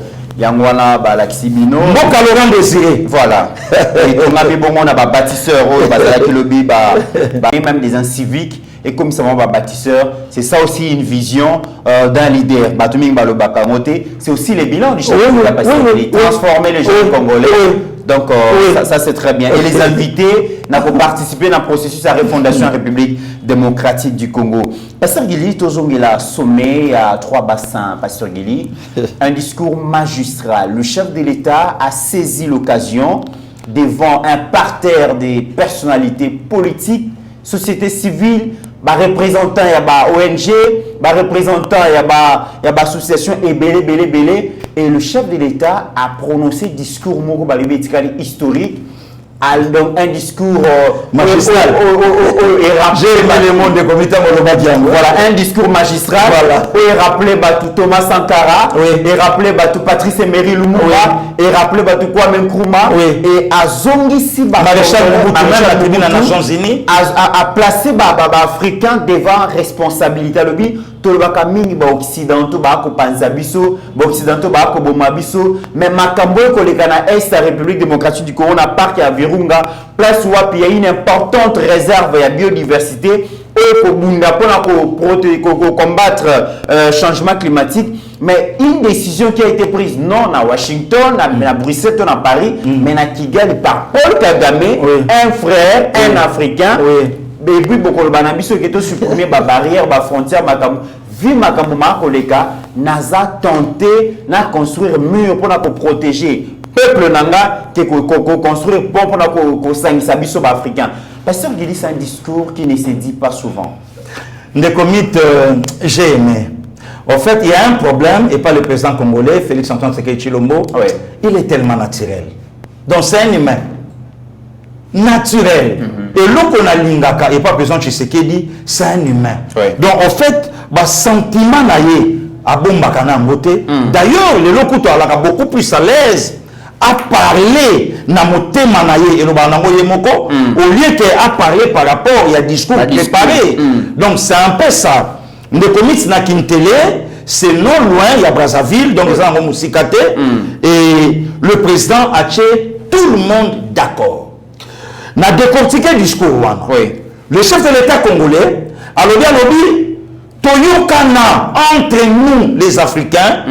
Babiloko il y a batiweri. Et là qui bongo na sommet Union africaine à l'horizon 2020. 2020. Voilà, non, oui 2020. On va faire terre armes. Voilà. Donc c'est-à-dire quand de comité il y a kobomaka baninga na mandat na bango, na pouvoir na bango, na bokonzi na bango. Mais il y a une sa réponse à lobby malheureusement. Grâce à ma président rétrograde comme de Paul Kagame, ne babilo kabuzo salama. Ne comité aussi sangana yo mois d'octobre. Mois d'octobre, Afrique allait là, ma président est béni. Égypte allait là, deux chefs d'État. 1er octobre 70. Le 6 octobre 81 à Noir El Sadat, Moro et Tika président Lelo, ou Ebeta ma président Babouma a défilé. Voilà. Le 15 octobre 87, Afrique allait là, Mouana Naye, Thomas Sankara, à 38 ans. Nous commettrons 4 jours après, le 19 octobre 86. Afrique a continué pour la Mouana Naye, le président Samora Moïse Machel, les Mozambicains. Nous commettrons le jour suivant, le 20 octobre 2011, Afrique à l'Eli, Muammar Kadhafi. Nous commettrons demain, le 21 octobre 93, Afrique à l'Eli, le Burundais, Melchior Ndadaye. À moins de 40 ans, allez-y comprendre. Voilà. Or, nous commettrons, si on y a un plateau, à moins que nous commettrons avec l'angal solo, alors, pasteur Guili, au Bossane le Komoko. Nayebi elokanga nayebi que président Baboma a nommé conscience on nayebi c'était le président roumain Nicolas Ceausescu le 25 décembre 1988 le président américain le 22 novembre 63 na Dallas. Voilà des comités là. Mais en Afrique, combien de chefs d'État depuis le 13 janvier 63, le tout premier président togolais, Silvano Olympio, s'il est là, nous commettrons une vingtaine de chefs d'État ont déjà bassi Bakoufi. Et le président congolais, le président africain, Aya Loda dit non, il faut tout ce kababilo koyo, bamakambo ici là. Ben non, il y a quelqu'un où il y a l'ingité. Pourquoi? Puisque Bokonzinaye est fandi l'icolo, il y a Juvenal Abiyarimana, l'icolo, il y a Cyprien Tariamira, le 6 avril 1994. Ne commit à Salak, Tovanda Afrique. Pourquoi le président de l'Afrique a séparé la Bango, Bakoufa brutalement? Le 18 mars 1977, Mariam Babi. Et quand le président congolais a dit, mais non, c'est pas côté Wana, entre Bicho, Bakop et Zoya. Il n'y a pas longtemps, Ibrahim Traoré, Balouki va renverser les Burkinabés, toujours Côte d'Ivoire. Thomas Sankara, toujours Côte d'Ivoire. Et quand le président congolais Lobiango, devant le chef d'État, la délégation, le bloc belé, et ça, c'est une façon, il y a coupé sa conscience dans les Africains, il y a coupé les savants, mais non, bota la kuna, mais pourquoi biso awa, boina. Donc, et ça, un discours de comité, et bongoli quelqu'un de l'FCC, pas n'importe qui. Voilà. Même, donc, voilà l'extrait, même il y a discours, il y a l'extrait, il y a tweet, il y a Jean-Pierre Kambila. Voilà. Donc, les tout derniers, dire Kaba. Voilà. Il y a Joseph Kabila. A salué vraiment le discours. Voilà. On a encore mis sa présence chez Tshisekedi, mais par rapport à il y a lobby, il y a Sepeli Nango, il y a Moana. Donc, photo comme à un niveau, papa Jean-Pierre Kambila et le Balobi Yangon. Donc c'est comme ça les comités. Tala le président congolais, Tala Ndenge Azo, les comités dans tout a souligné au effort l'hypocrisie qui règne entre les Africains. Les pays dont les voisins mais comment on a peut-être voilà. Le président congolais a benga Paul Kagame frère et Kula en créant. Mais après ses réponses, Abi, comment tu peux bien avoir frère, bon, on poignarder dans les dos. Et à la caté. Et c'est une faiblesse, et Afrique, parce que l'Occidentaux va profiter de ma faiblesse. L'Occidentaux va parce qu'on est comité là, crainte, il n'a pas pasteur Guili, ton frère est Sawapi. Discours Wana, après président Tshisekedi, ceux qui va congolais, tout ça, les blaguité, tout le monde en voté. Pourquoi il y a des candidats prêts à tout pour n'ani pour qu'à base pouvoir dans Congo. On va sous-traiter l'Occident. Mais bien sûr. La caisse des résonances et Occident. Nous sommes nombreux de comités là. Bazana basebele discours à bongo lobi na monoko mukwege oyoka ngote na monoko Katumbi oyoka ngote na monoko Martin Fayulu non plus Jean-Claude Bayende oyoka ngote Matata Ponyo oyoka ngote pona nini ba olenge la bango. Mais ça va discours peut importer Thomas Sankara dans l'africanisme et un discours peut importer Lumumba le président Félix aujourd'hui Kolinga Congo au prix même de sa vie. Alobango Yemoko. Kolinga Mboka au prix même de sa vie. Donc capable de commettre pardon, il y a Koloba tout à l'Obiango. C'est pas Paris ou Bruxelles ou New York, mais Bicho Mokoto soit conscience. Attention, des comités. Au Lobé le Romo Yamotouya, discours et important Muammar Kadhafi le 20 octobre 2011. Tant que c'est en Afrique, tout comme en Monemoko, et permettre que tous appellent la banque Nabiso. Alors ça lui a coûté. Parce que de comité, pourquoi nous les Congolais, tout ce qui tombe dans le Nabiso, oh, le a commis fierté d'Afrique. Le lot d'Afrique va à 4. Doumbouya, le président Tshisekedi, Ibrahim Traoré, je crois qu'il y a Niger ou bien Ghana. 4.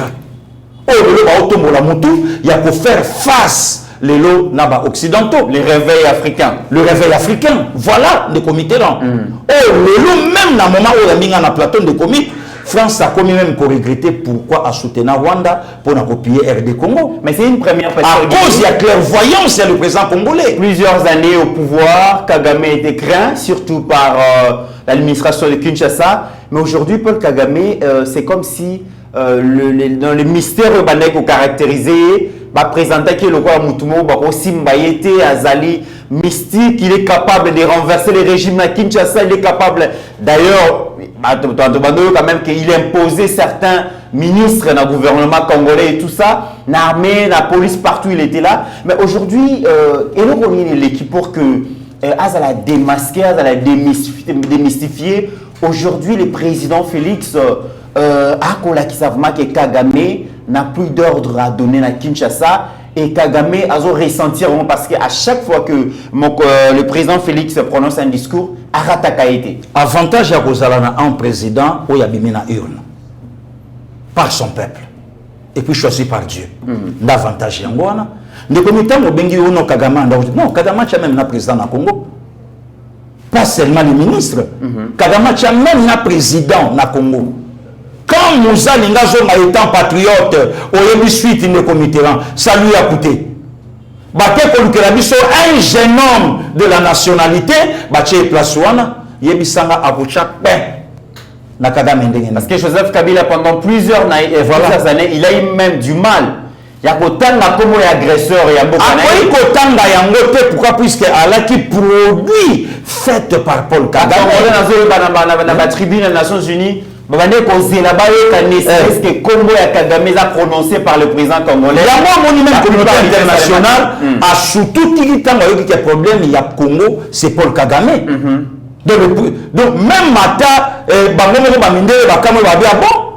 mais tout ce temps vous étiez où pour nous expliquer ce problème à Congo et la traiter dans le couloir et banda okota na ba biroté et banda oloba matin de comité rang le bouc émisseur du Congo. Je dirais même au président congolais du fait que la kotika Kabila Kashamata Kingakati Kiba Zongi Akeibo ya Zongi Congo et Kozalaka na Kimiate. Pourquoi le bouc émissaire du Congo actuellement c'est Joseph Kabila. Joseph Kabila. Ouais. Kabila c'est qui pouvoir. Kabila peut se représenter les choses. Beaucoup de Kabila qui peut Kimiate pas sérieux. Parmi les 26 candidats présidents de la République, Kabila. Comment on voit Kabila partout. Kabila pose attendre à 20 têtes. Parmi les 26 candidats, aux hommes des comités, parmi les 26 candidats, dont Joseph Kabila pose attendre à 20. Ah bon? Entre autres les Moïse Katumbi, entre autres les Denis Mukwege, entre autres les Matata Pogno.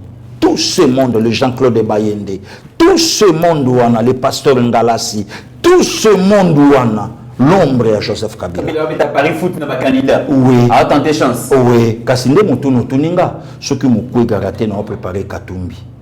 Katumbi a raté donc problème nanga eza ngai fona sala. Ngai fona kota. Or aujourd'hui avec le président Tshisekedi, Ana Posa a délivré Congo na gouffre ya Rwanda. Kibumba, Kichanga, tout ça. On dit que tout ce qui piège Moro ya Makasi. Ba rebelle à M23, ba ke kova na colline et puis ba koti na kati ya ba village. Si koyo ba pousser gouvernement congolais à bombarder, à frapper comme ça à ma population pour accuser le président Tshisekedi la communauté internationale que c'est un assassin talandenge abomi population. Dieu merci, ba wazalendo babimi. Nazwe bisabandeko ba omela ba champagne. Bosi lisa milangi wana. Soyi bosi si ya mote champagne gotika la katikati. Kasi yo zo na plaisir.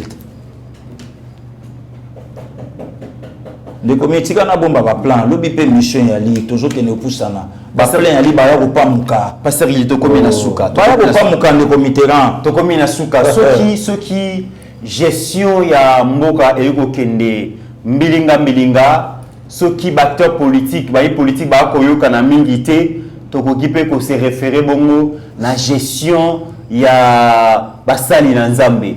Total quand même, je suppose que bazala sérieux, je suppose que bazala la notion de bonne gouvernance et ba paroisse na bango, ya ba organisation na bango, ya ba association na bango, kasi na oki motema passe ya komona ke engebene église mboka ya ko gérer par moment. Ndenge moko pe basali na nzambe bako gérer makambuni makoleka na RC pasteur église des réveils du Congo. Makambuni makoleka samedi dernier tomoni déjà na yebi que Dodo Kamba azali représentant légal ya église des réveils au Congo évêque général mandat na yena le silité ba pesa qui est pouvoir et pas ya ba père fondateur notamment ba Mukuna ba Kankenza et les autres. Mais curieusement, qui semaine passée, taxé balobi mauvais gestionnaire et ambongo ya église de réveil. Balongoli pouvoir, pesi bongo na Paul David Olangi, a investi nouveau bongo président voilà de l'église de réveil du Congo en remplacement de Lokamba a géré bongo ya l'état malamouté. Mais et le comme il fallait ça on a parlé du peuple bengani bango kuna. Basali yango kuna te bakene ko suka na limité kasi to landa kanda ya pasteur Kankenza pona le président de l'Assemblée nationale Mbosso et plutôt ya ko joa commentaire na yo. Merci. Ce matin, nous devrions faire cette manifestation à l'esplanade du Palais du Peuple. On nous a interdit l'accès. On a arrêté quelques pasteurs. On a arrêté nos effets comme des bandits, comme des mercenaires. Nous exigeons, au nom de tous les fondateurs, des excuses de la part du président de l'Assemblée nationale. Il ne peut pas nous traiter comme des bandits, comme des vulgaires messieurs. Nous sommes des hommes respectables dans cette nation et nous ne méritons pas ce genre de traitement. Et nous demandons au président de l'Assemblée nationale de présenter des excuses à tous les pères de l'église de Réveil et à toutes nos églises. Parce qu'il ne peut pas faire ça à un prêtre catholique ni à un pasteur protestant. Nous exigeons des excuses de sa part. Parce qu'il a fait sciemment et il a dit qu'il n'allait pas ouvrir l'enclos de l'esplanade. Nous avons droit au respect et à la considération. Je ne pense pas qu'il puisse faire ça à un prêtre catholique, à un pasteur protestant. S'il ne présente pas les excuses, le Dieu que nous prions s'occupera de lui et de sa famille.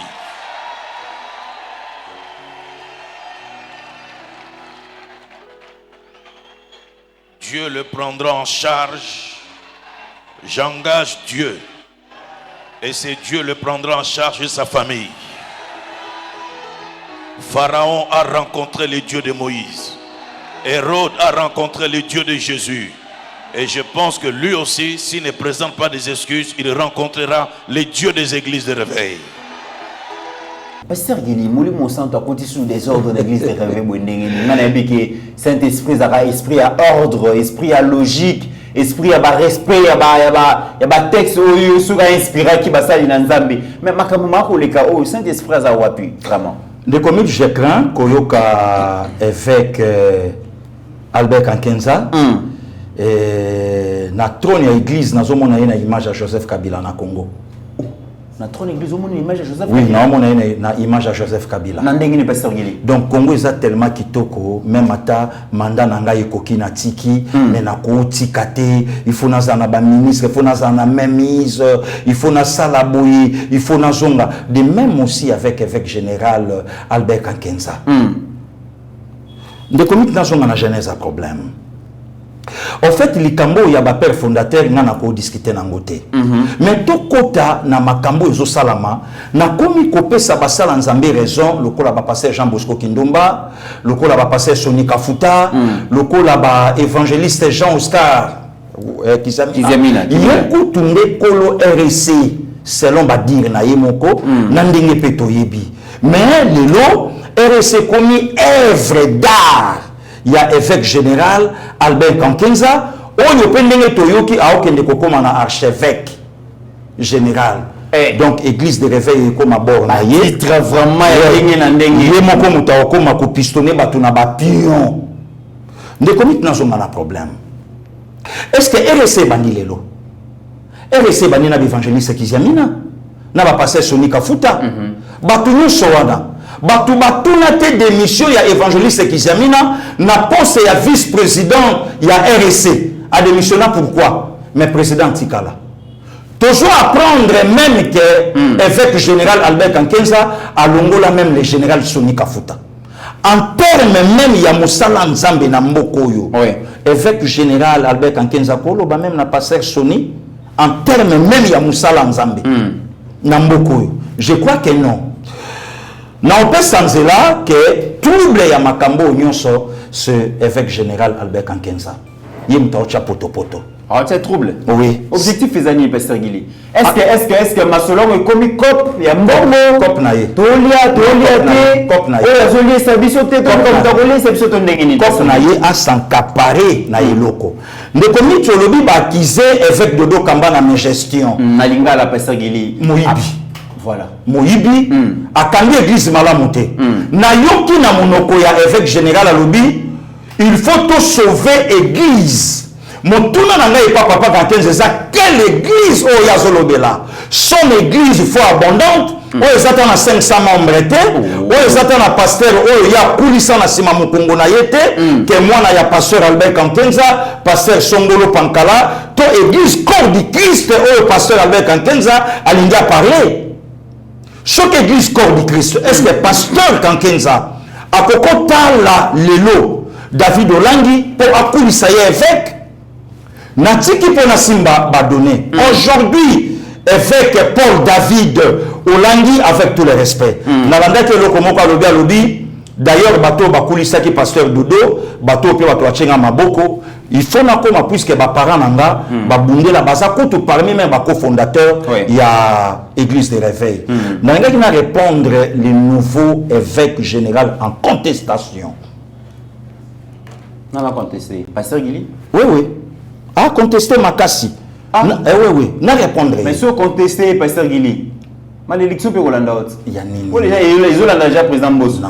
Pour si le président Boss on a signé par mon imbécile. Non, nazoya ndeko nazoya. N'a répondre. Et ça l'interview moko batunaka couple berger Olangi. Molimo na bango pe manakimia papa et maman Olangi.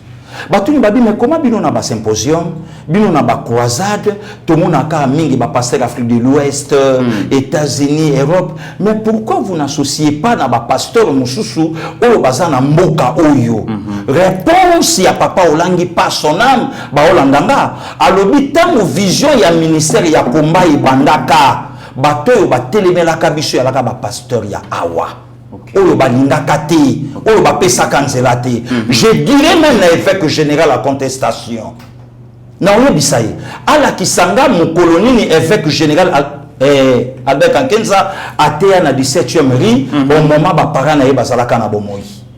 Ala kisanga okutango ezalate et mon anate aujourd'hui tant où il y a jeté les mapas de Bongawana ba parents na ye balinga ba titre te ba parents na ye bazalaka na ministère but à ministère il qui de soutenir l'église na ba faiblesse l'église mais aujourd'hui Paul David a continué na blague il y a ba soi-disant ba père pour accorder la vision oh papa na ye ba maman na ye bazala na ngote ndeko Mitterrand aujourd'hui Paul David évêque général. Est-ce que Akoyi Kotala le pasteur Tambulu Koki? Est-ce que Akoyi Kotala le pasteur Jean Bosco Kindomba? Est-ce que pasteur Soni Kafuta a se soumettre naye?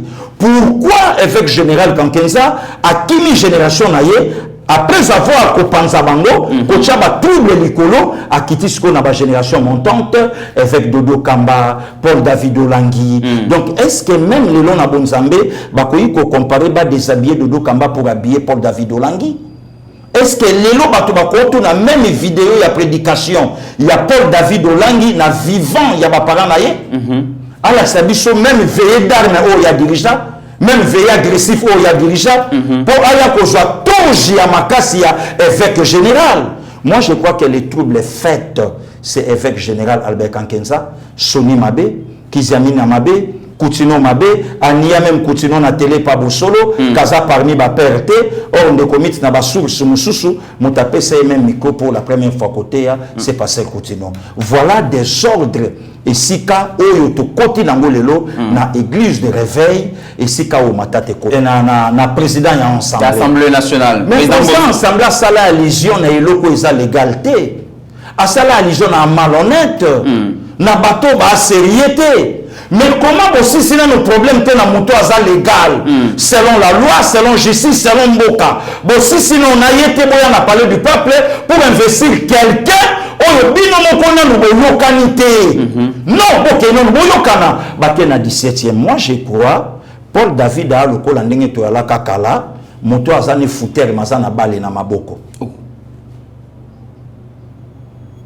Ala fouter mazana bale. Ana e fouter, ma ana bale. Ana ballon pa na bango moyeto benganeza te ataza mbo atazo katane banzadi mais yakaka ka beta po baleza ya yo po so to bimisie e ko pesa mobulu de même avec Paul David nalandi interview moko ya pasteur Kiziamina abi eloko esa la biso mabe il y a de pasteurs lobi ala ki sorcier le pasteur qui contrôle qui pasteur Albert Kankenza bato une église ni ala kawapi. Et puis, ça a combien de membres? Oui. Batuna évêque général. Église n'est pas combien de membres paye à la Rawapi. Est-ce que pasteur Kankenza na ministère na Yemobimba a ça coulissa même moi na moko o yabimisa pasteur. Toujours mon a passé qui s'est mis na batunion sur bayebi mon Tambulu Koki. Pasteur Koutino Fernando aboti na bomotaboti na molimo. Le lot avec le pasteur Gracemi Koutino. O ça le lot pagaille na internet na ba message à Kitoko. Le loko tala apôtre Mbiye Moulaya aboti na molimo aboti na bomoto pasteur Moïse Le lokotala partout, ba LMK, ba pasteur Didier, bangona ba hôtel ya partout. Mais il y a pasteur Albert Kankenze Zawapi. Au Koutaïka na sommet, il est chef. Ici donc il y a linga kiska ba marinier ba ali, ici ka ba mbongo ba ali et pas téléma. Mais ce côté l'église locale na y zéro. Donc moi je crois que Makambo ya lobby na pasteur Mbosso, na président Mbosso. Oui, ah merci na président Mbosso, il fallait à Lobango tant bakangaka Poutino batika Poutino Bolumbu. Très bien. Mais non, c'est leur frère. Il fallait le bango tong babomaka pasteur Lukusa Albert na Lubumbashi. C'est leur frère pasteur. Il fallait à l'Obayango. Le latin il a dit quel est ce pasteur bakangi na honneur, quel est ce pasteur Lelo bakangi na Makala. Non. Azate. Très bien. Est-ce que Makambo pasteur Kankenza lobby akokai ko lobango na papa Bochab lobby? Akokai ko lobango na Némi Moulani to na Obin Minaku, j'allais dire. Akokai ko lobango. Voilà la démocratie aujourd'hui. Très bien. Voilà populisme. Moutalini Amisala. Je dirais avec tout le respect, Nabasala Nzambe va se repentir. Babongo la mitema na bango. Basali moi ba bavir ebele na mboka oyo. Basali moi ba dégâts ebele na mboka oyo. Batika le pasteur Dodo Kamba, calme, c'est un jeune pasteur où on commit à faire face na makambo ebele ya politique mboka na biso, pe ache ango na nzela. Lelo tala pouvoir à présent Tshisekedi où les petits congolais nyonso azakimia na mboka na ye, le pasteur Albert Kankenza entré à pointer du doigt na vie Mbosso où il y a plus âgé que ye na âge, mais il y a lingi ba respecter pour na mafuta ou peut éviter ce que zalaka, mais alingi ko respecter papa Mbosso na âge na été, mais pasteur il y a SCC où il y a Salaka Omeli à Pamba Akima. Donc moi je crois que Paul David Olangi avant d'avoir la vision ba paranaye. Très bien. Alungwa na ba dérapage inutile avant dans la vision il y a ba paranaye à régler conflit aux na siège ya Belgique à régler ba problème il y a pas longtemps to yoki ya na frère na Alain Olangi ba simba na batambusa na mbuma. Alors, exemple, Nini Lilo a coupé Satan qu'évêque. Est-ce que pasteur Jean Bosco Kindomba a respecté? Papa Tamboulouko qui a auto-saillé, Léopold Moutombo Kalombo a auto-saillé, pasteur Soni Kafuta a auto-saillé, évangéliste Jean Oscar Kizamina a auto-saillé. Avant 2017, qui était Paul David Olangi? C'était Guy Olangi. Avec quel témoignage? Et après 2017, a commis Paul David. Et directement responsable de l'église. Tout ça, c'est Albert Kankenza, le pasteur, le super pasteur, le super homme de Dieu, le faiseur des évêques. Je t'ai dit, là, c'est pas moi. Le faiseur des évêques. Et puis, il y a le pasteur Guili, dossier où il y a une édition spéciale. Roger Baka. Ce qui est pas responsabilité na problème il y a pasteur Ngala c'est na pasteur Koutino lui il est un super homme na église responsabilité les alaka nini le lot tant mamona ka grâce mi Koutino otea le lot tant mamona ka mamemi Koutino otea est-ce que à ça passant un jour na ndeko na Koutino Fernando très bien voilà toko luka pasteur de Nile si vraiment na mwinda mikolo toko luka sur pour nous éclairer sur cette question. Toujours que le même si n'a coupé ça même n'a pas passé à Denis les raisons. Toujours Lucas Denis les si. Toujours que le même n'a coupé ça même n'a pas voici l'homme raison. Voilà, bah Roger Bakayos va se prononcer on les a secteur na bango.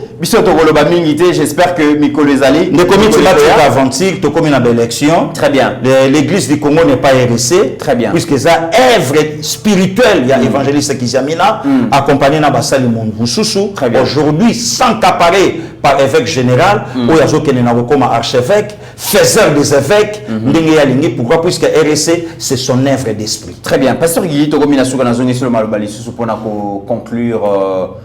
Émission complètement. Merci beaucoup. Ndekomi Toyib Saba Congolais et Congolais, Babate la Kimia, Total et Lamboka et Longa Izana ba Congolais, ba Congolais ba Lembate, ba continuer à soutenir l'institution président de la République. Pe Tobonga ma puisque tu sto koti sanza ya Jomi Namoko, oyo campagne zo banda dans quelques jours awa et toye baba nani obiso to kopesa ba voix.